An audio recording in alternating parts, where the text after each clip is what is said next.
Për pak nxjerr tunelin. Prit dhe pak, ti çoj fjalë atij që kërcënon me SMS. Në kërkesë për dhënë e lejes për arrestimin e zëvendës kryeministres dhe ministres së infrastrukturës dhe energjetikës Belina Balluku, SPA ka paraqitur prova të reja pa shumë lodhje, pasi gjithçka është zbuluar nga telefoni i Berberit, ish drejtuesi i ARSH-s krau i djathtë i Ballukut, por dhe Dinaku që bënte deal drejt për drejt me të mallin R.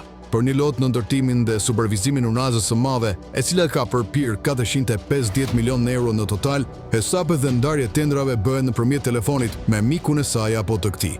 Në një moment nervozizmi e ndjere me një anuar, Balluku i shkruan Berberit: "Për këtë flet ky që ka rënë dakord me Ramën. Ti e ke hapur këtë tendrën për të cilën ky thot që ka rënë dakord me Ramën." Pyet Balluku vartësin. "Po," i thot Berberi. Më pas biseda vion edhe në një moment ku Balluku shprehet: "E po një do e marrë ky super se i ka premtuar Rama. Tender marrje lek Rama." Të gjitha në një komunikim që për rilindjen është më se normal, paçka se në ndërtimin e Unazës së Madhe, e cila duket fort e vjetër 6 muaj nga inaugurimi, është një copës vjedhje nga lugina e Hajnis. Që Ania është pjesa ADN-je e kësaj qeverie askush nuk i kishte vënë në diskutim, por që paraja e taksa paguesve shqiptar të jepen si copa buke i qendrëve të rrugës me sfondin e politikanit dhe biznesmenit, kjo vret shumë.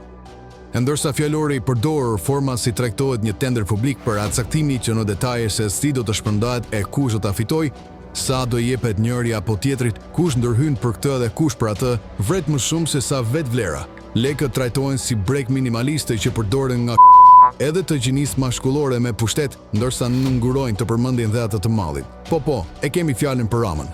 Leku është një ranë, por Tepeleku Ramës nuk mund të trajtohet kaq rëndom dhe pa etik në komunikimet e tyre. Të roj Tepeleku me pushtet, por Leku qytetar vjen e ikën në duart të që i pas kanë rënë në qafë kryeministrit për një cop tender që në total kushton fare pak vetëm 450 milion euro. E po dikush duhet i thot këtij kurvës se lekët qytetare nuk janë dyshek për orgji hajnash që pas ngjitjes harmsorike përmendet edhe kryeministri.